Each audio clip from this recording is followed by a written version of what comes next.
شهر رمضان الذي أنزل فيه القرآن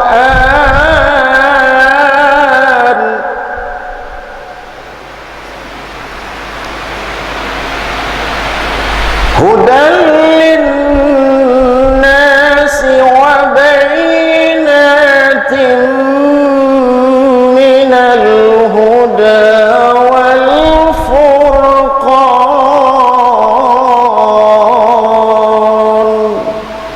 صدق الله العظيم. السلام عليكم ورحمة الله وبركاته. الحمد لله الذي أرسل رسوله بالهدى ودين الحق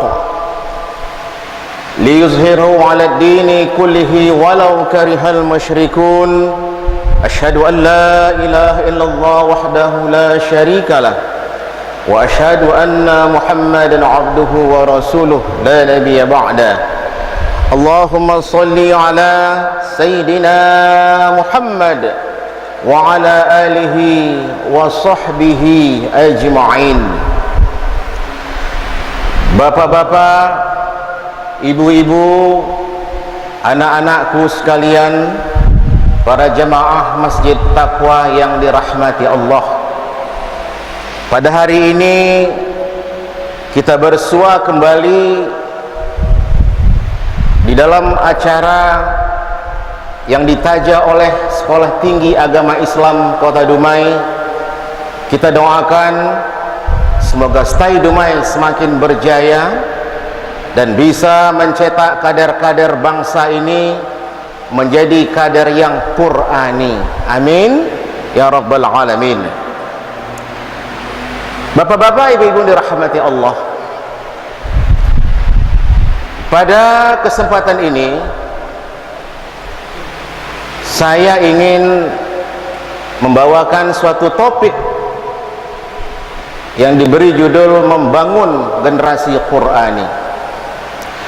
Saya akan memulai suatu cerita yang menarik yang bisa menggelitik hati kita, yang bisa memotivasi kita untuk membaca dan belajar Al-Quranul Karim.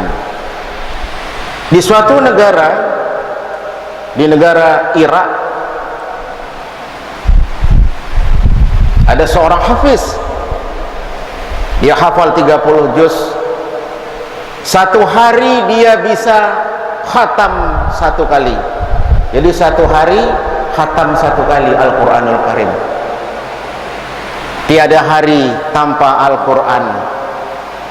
Dia mengaji, dia mengaji dan mengkaji seluruh isi Al-Quranul Karim.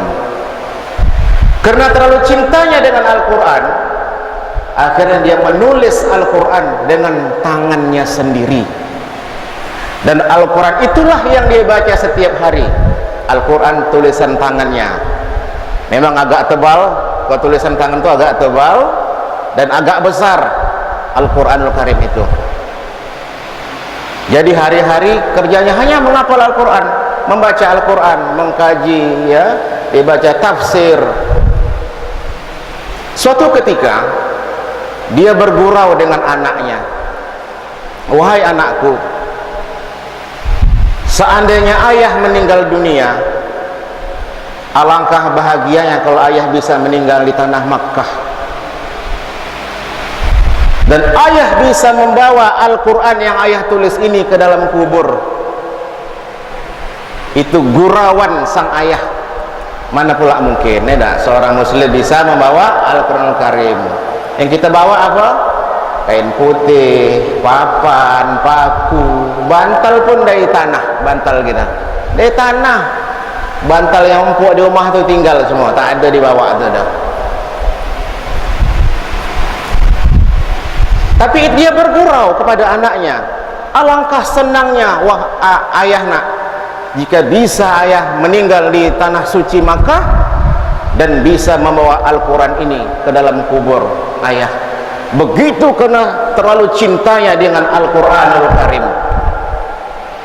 Tiba saatnya meninggallah sang hafiz ini tadi. Ya, diselenggarakan secara Islami, ya kan? Dimandikan, dikafan, dikebumikan seperti biasa.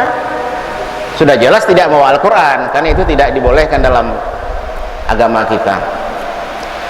Suatu kali anak dia ini sarjana teknik arsitektur.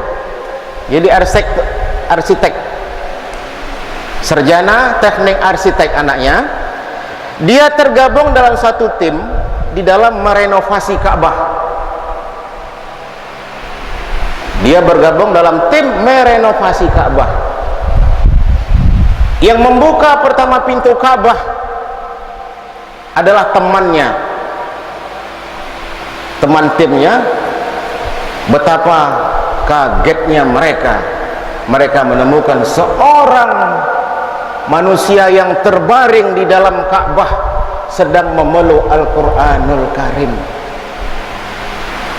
Akhirnya dipanggillah semua kawan-kawannya, tolong saksikan ini kejadian aneh, ini ada apa? Semua melihat, ternyata anak yang dari Irak tadi berkata, ya Allah, ini ayahku, ini ayahku. Dia lihat Al-Quran, ini Al-Quran tulisan tangan ayahku. Jadi semuanya menjadi terdiam sambil bertasbih. Akhir dia pun memanjatkan doa, ya wirid, dia sempat berdoa kepada ayahnya, ya kan. Setelah mereka keluar, dilihat lagi tidak ada lagi jenazah itu di Ka'bah itu. Jadi Allah hanya ingin melihatkan sepintas betapa besar Allah. Hanya gurauan seorang hafiz, Allah menghijabah doa umatnya. Apalagi doa betul-betul, tak dapat saya nak cakap begitu.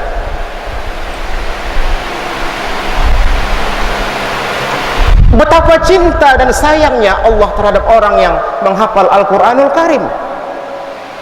Tetapi di zaman sains and teknologi sekarang ini, betapa sedikit orang tua yang mau menyekolahkan anaknya di sekolah-sekolah Al-Quranul Karim.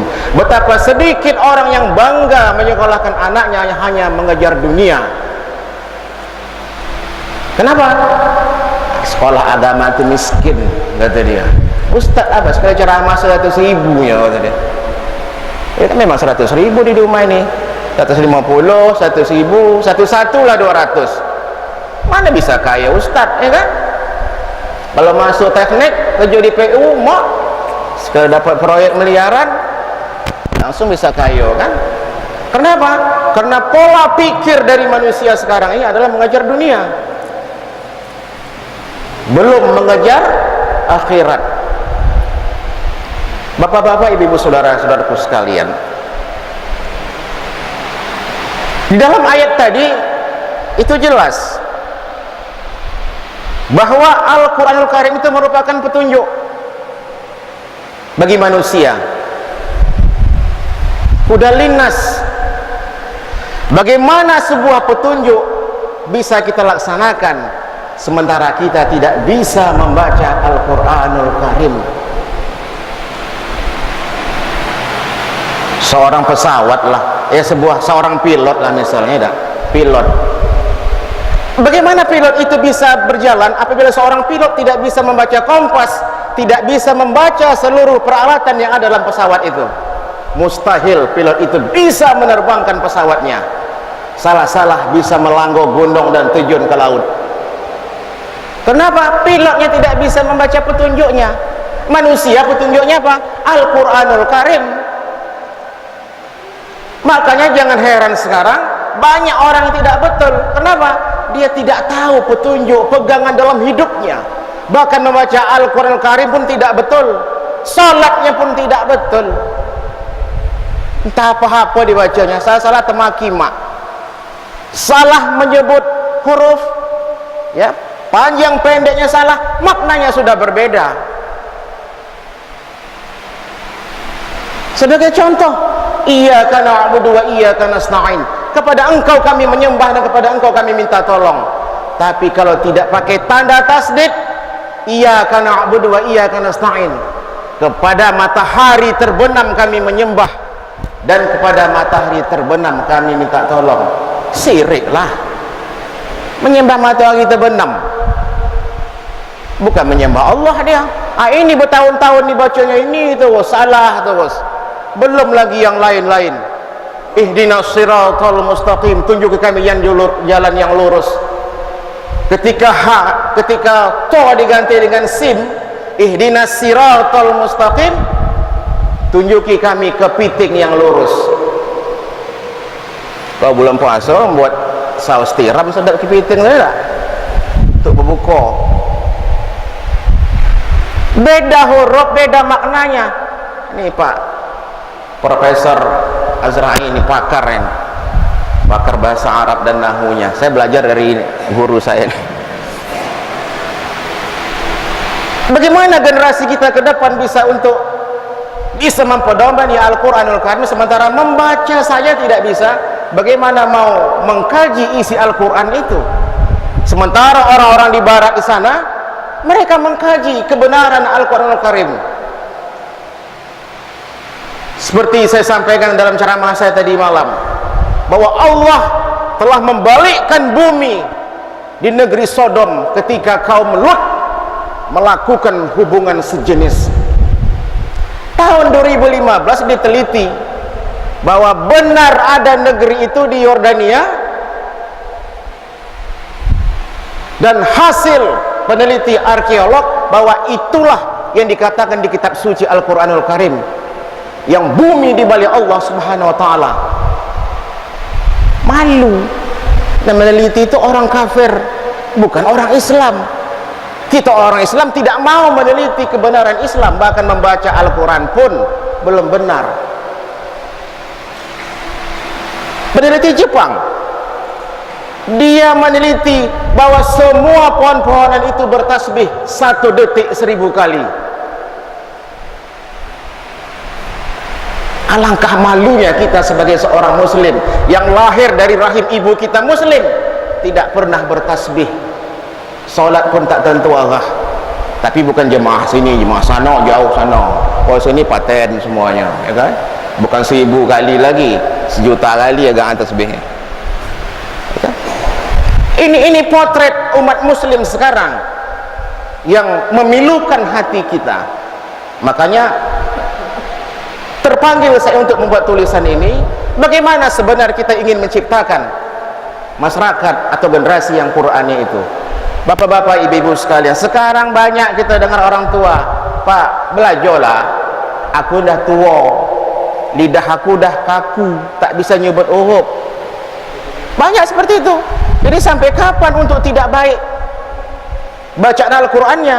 Padahal hadis yang diriwayat oleh Al-Baihaqi, ya, kemudian Ad-Dailami dan Al-Hakim, siapa mempelajari Al-Quran ketika masih muda, maka Al-Quran akan menyatu dengan daging dan darahnya.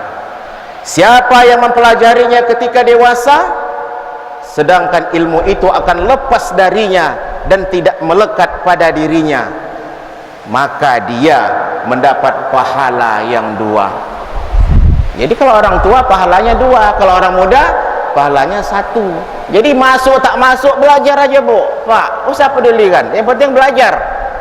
Karena hukum menuntut ilmu pengetahuan itu wajib bagi setiap muslim.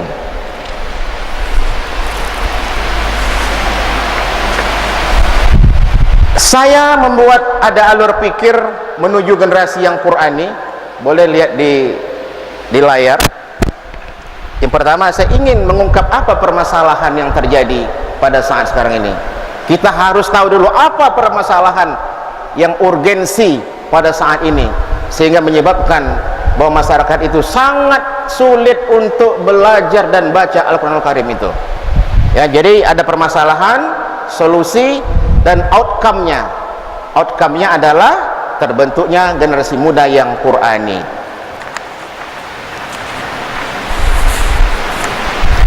Yang pertama permasalahannya, ya, ini khusus Kota Dumai, tapi saya pikir ini Pak Rektor, tulisan ini bukan hanya untuk Kota Dumai, tapi untuk seluruh dunia bisa saya rasa ini. Kalau ingin memakai kajian ini silakan, karena ini bukan hanya saja karena saya bicara di Dumai, saya cantumkan angka Dumai. Di Dumai pada tahun 2014 masih terdapat 0,16% yang buta huruf Al-Quran. 800 hasil coba tak salah saya dari jumlah penduduk Dumai. Ini kan sangat memilukan kita sebenarnya. Kalau dapat 0%, artinya apa? Semua masyarakat Dumai itu sudah bisa membaca Al-Quran dengan baik, dengan tajwid yang benar. Karena kata Rasul, apabila seorang muslim yang membaca Al-Quran tanpa tajwid, maka dia berdosa. Tolong ingat itu bapak-bapak, ibu-ibu sekalian. Apabila seorang muslim membaca Al-Quran tanpa tajwid, membaca Al-Quran tanpa tajwid, maka itu berdosa, kata Rasulullah sallallahu alaihi wasallam. Oleh sebab itu, keluar dari masjid ini cari guru ngaji langsung, usah lengah lagi. Ya, itu yang pertama. Tapi alhamdulillah kita bersyukur kepada Allah bahwa Dumai ternyata yang terendah di Riau. Masih banyak daerah lain yang lebih tinggi persentasenya tingkat buta huruf membaca Al-Quranul Karim. Dumai yang terendah di Riau, alhamdulillah. Yang kedua, jam pelajaran agama Islam minim di sekolah umum.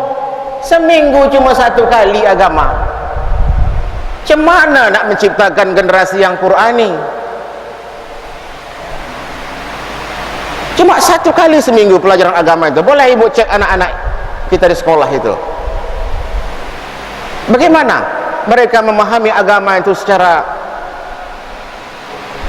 lebih banyak lagi, ya kan? Ini tugas pemerintah lah untuk memikirkan ini.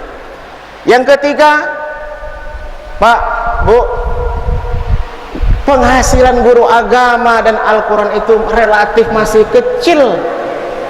Guru-guru madrasah itu gajinya sampai 400.000 sebulan, 600.000 paling tinggi 800.000, nak makan apa?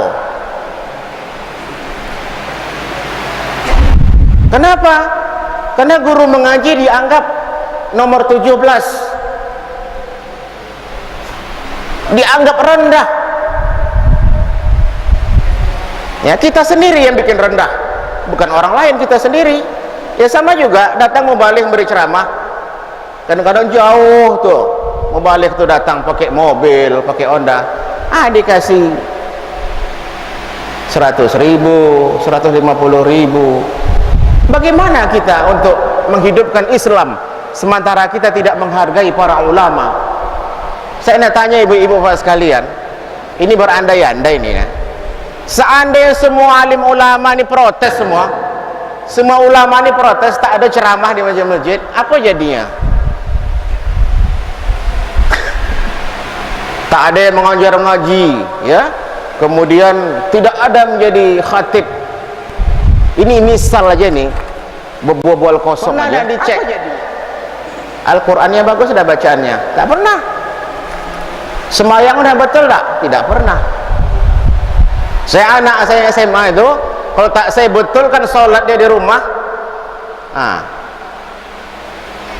cempang pengenang lah sholatnya, tunggang tunggit aja entah apa-apa dibaca dia, gerakannya baik fi'linya yang tidak betul, qaulinya yang tidak betul, ya, ucapannya, gerakannya yang tidak sempurna. Terpaksa saya menyempurnakan di rumah. Yang kelima, kurangnya reward atau penghargaan terhadap qori-qori'ah yang berhasil.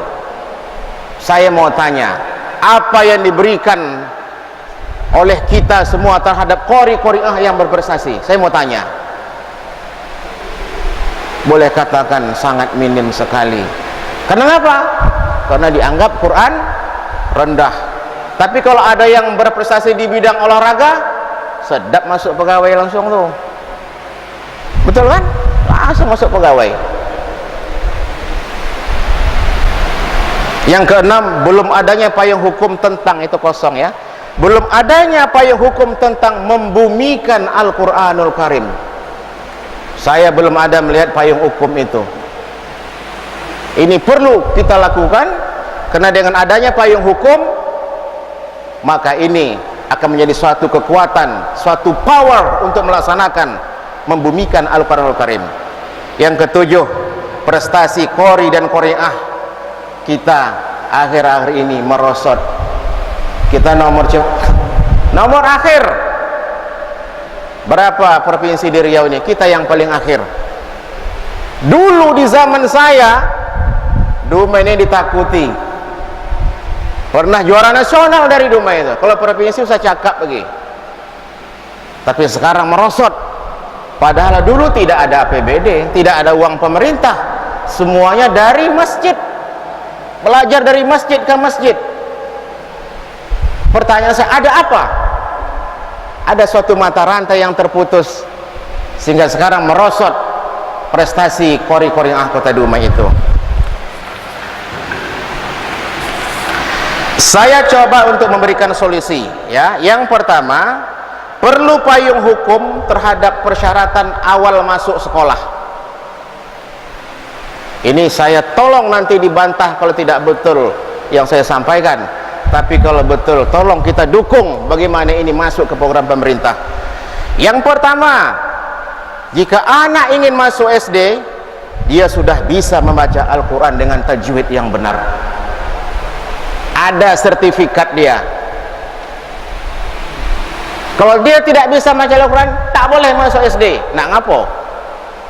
Maka berlombalah orang tua memasukkannya anak-anaknya untuk belajar mengaji. Dan guru mengaji pun mewah, karena semua orang laku betul lah guru ngaji waktu itu, ya kan? Pasti laku guru ngaji.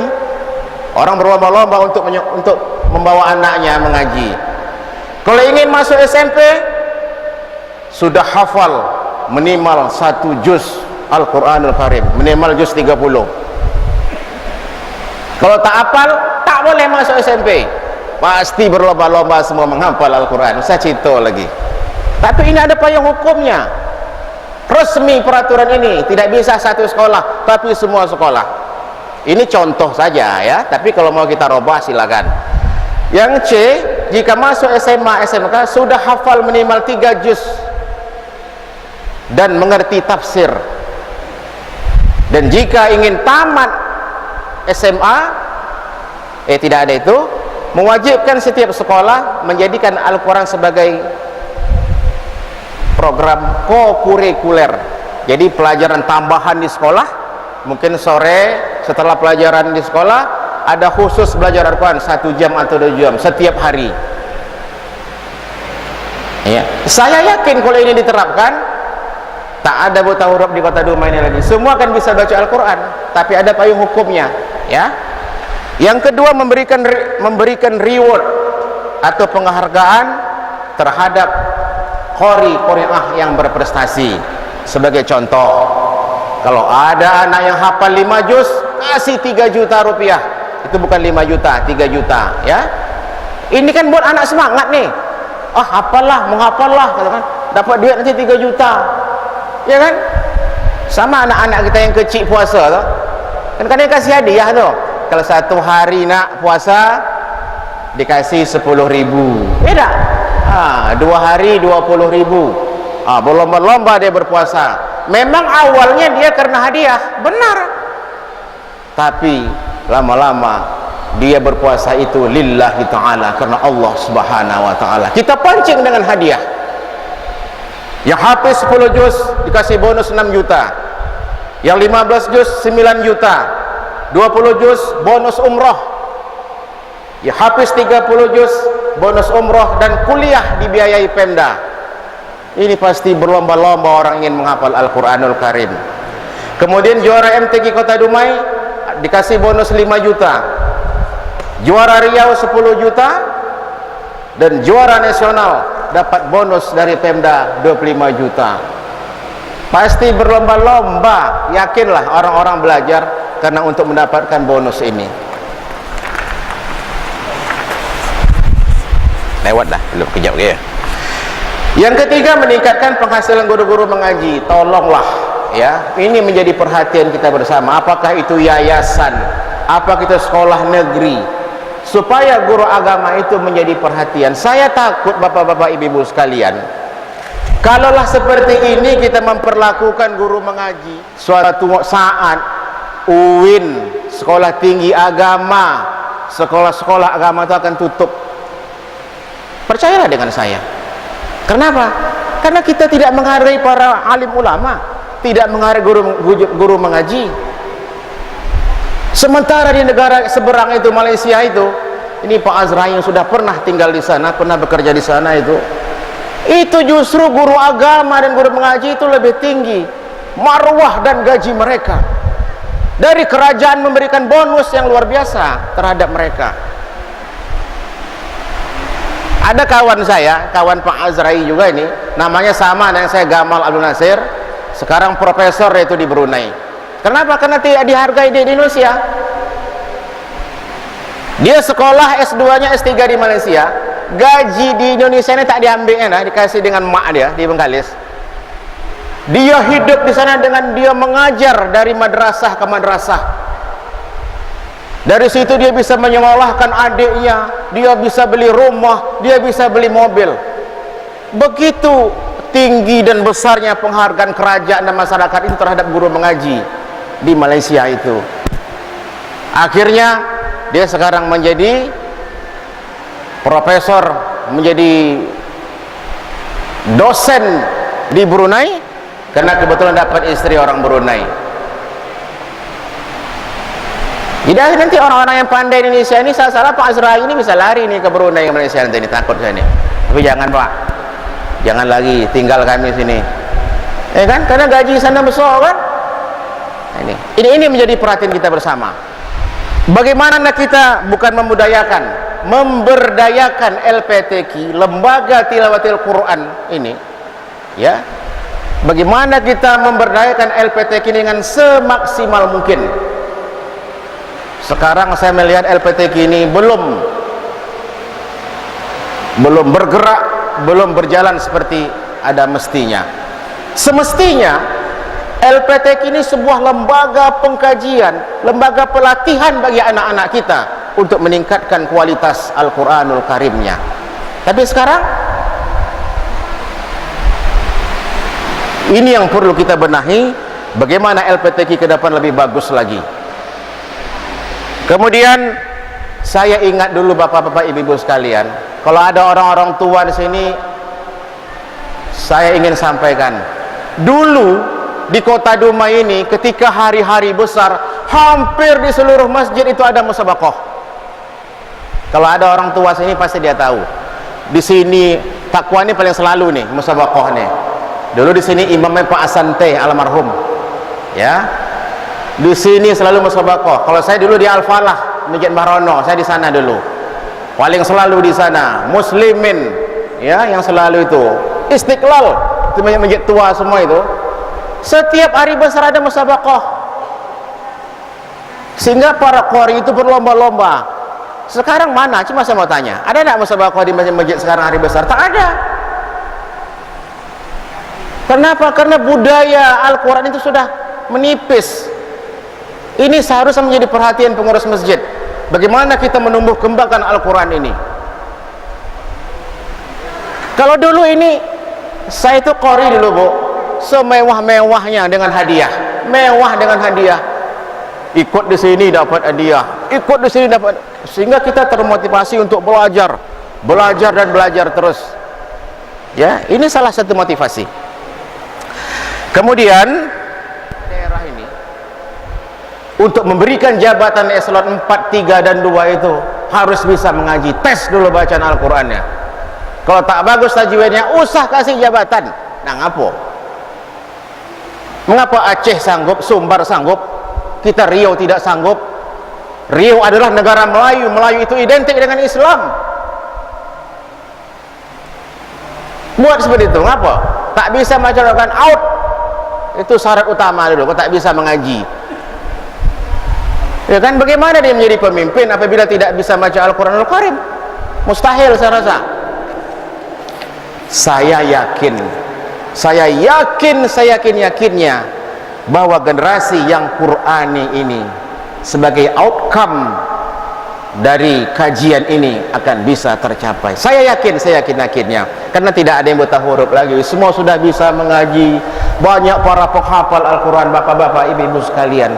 Apabila suatu daerah, suatu negeri yang banyak penghafal Al-Quran, maka yakinlah Dumai ini akan menjadi negeri baldatun thayyibun ghafur.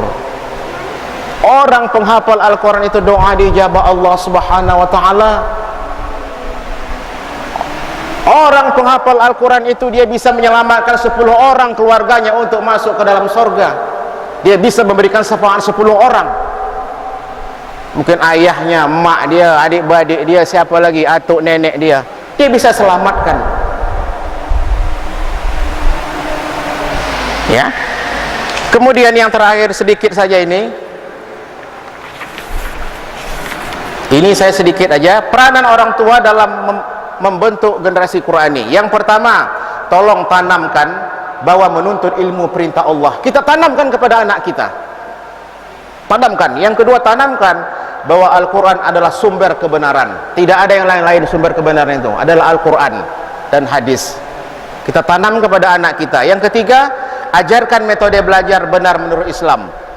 Kalau dulu, ingat tak ibu-ibu ngaji semua bapak-bapak ni ya, alif dua di atean, alif dua di bawain, alif dua di depan an in un. Sedap ya, walaupun sederhana, tapi semua kita tidak ada tak bisa ngaji dulu. Kalau tak mengaji kena sebat. Jangan coba-coba, ada tak kasih makan. Kalau si Gamal kawan saya yang di Bengkalis, saya bilang profesor itu kalau dia pulang sekolah baca kitab kuning ini dulu, kitab gundul ini dulu, baru boleh makan. Sehingga dia memang ahli kitab kuning, menguasai itu. Begitu orang tua kita mendidik kita dulu, keras tapi berhasil, ya kan? Tapi kalau sekarang lain lagi lagunya, baduo di ateban, baduo di bawah ban, berdua di belakang ban.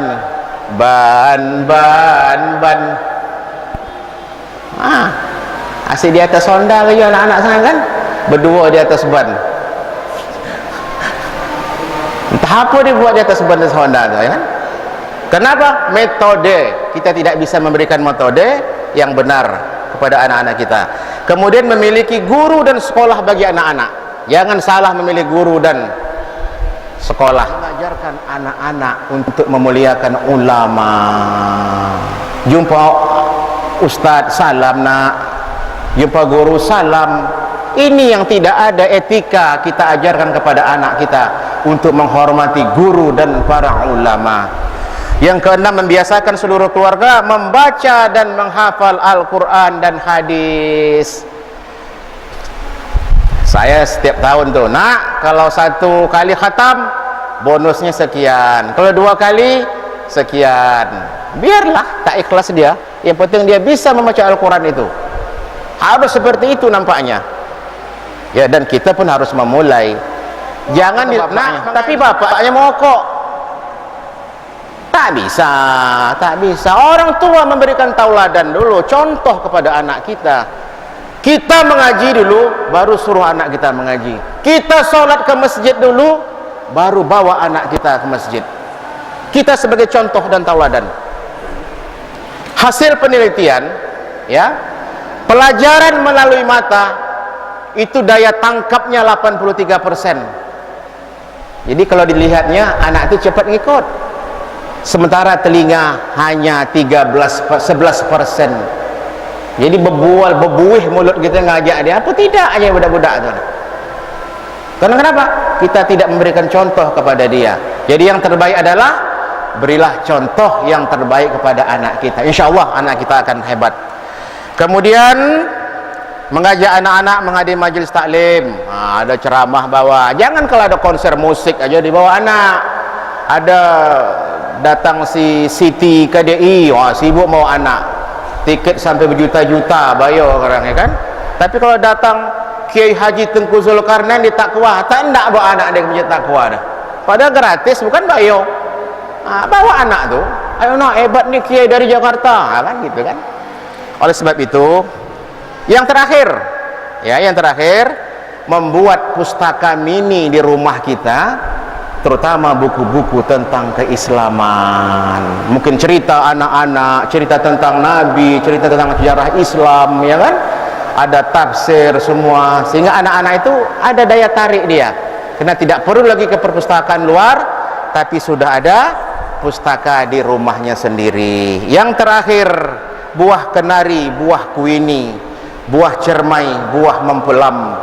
Mari gapai generasi Qurani, semoga Dumai menjadi negeri Darussalam. Terima kasih, mohon maaf. Wabiridha wal inayah. Wassalamualaikum warahmatullahi wabarakatuh. Terima kasih kepada Bapak Kemal Abdul Nasir atas penyampaian-penyampaiannya mengenai membangun generasi Quran ini. Semoga apa yang kita sampaikan dan berkesan di hati kita.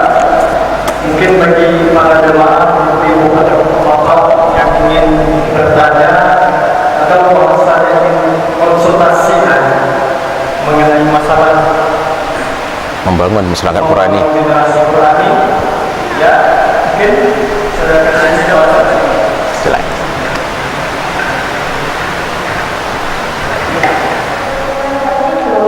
Dengan keseluruhan materi itu rasanya sangat sedikit sekali, apalagi itu untuk pembacaan Al-Quran. Kalau yang di umum seperti pelajaran bahasa itu guru masuk itu dia akan membaca selama 5 menit. Apa saja jenis bacaan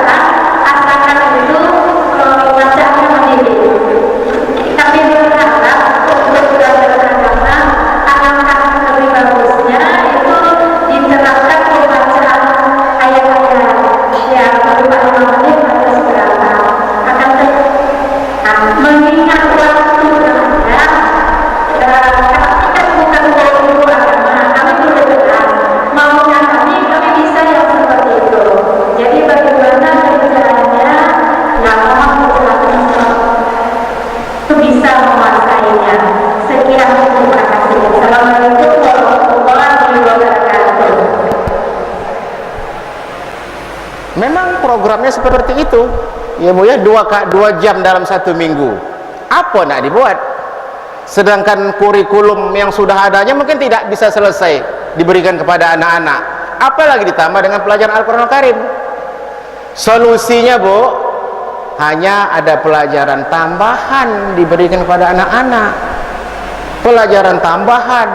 Ini mungkin kebijakan daerah, bisa kebijakan dinas maupun kebijakan sekolah masing-masing, sebagai kajian yang sebagai sumbangsih pemikiran kita yang akan kita sampaikan kepada pihak-pihak tertentu, mungkin kepada pemerintah daerah, kepada institusi tertentu ya.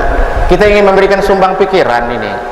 Jadi mudah-mudahan stay nanti dari setelah Ramadan dia membuat suatu kesimpulan, membuat suatu buku, diserahkan kepada pemerintah daerah, kepada pihak-pihak yang lainnya, kalau perlu ke Presiden RI kalau perlu. Mengapa? Dia mau terima tidak itu urusan dia. Ya, ini sumbangsi dari Stay Dumai, hasil kajian selama 1 bulan Ramadan. Bisa, mengapa tidak? Kepada gubernur kita sampaikan. Masalah dia menerapkan tidak itu urusan dia. Biar dia berdosa kalau tidak. Saya yakin bahwa apa yang saya sampaikan adalah jauh dari kekurangan, karena sesungguhnya kesempurnaan itu adalah milik Allah Subhanahu wa taala, dan kekurangan itu datangnya dari diri saya sendiri. Tapi kekurangan ini bisa kita sempurnakan apabila kita semua ikut berperan menyempurnakan kajian ini. Akhirnya hanya kepada Allah kita menyerahkan diri dan memohon semoga Kota Dumai akan menjadi negeri yang baldatun thayyibun wa rabbun ghafur. Terima kasih. Wassalamualaikum warahmatullahi wabarakatuh. Itulah tadi kajian Islam ilmiah kita pada hari Minggu ini, yang mana narasumber kita pada kesempatan tadi adalah Bapak Presiden Jabatan Perumahan SDM dengan tema beliau yaitu membangun generasi berani. Semoga apa yang telah beliau sampaikan tadi, bagaimana transformasi dan outcome yang beliau tampilkan dengan slide-slide dan dapat kita terapkan dalam kehidupan sehari-hari, dan mudah-mudahan membawa perubahan sehingga di Dumai akan tercipta generasi yang berhati, tidak hari ini mungkin untuk esok hari dan beberapa tahun akan datang. Demikianlah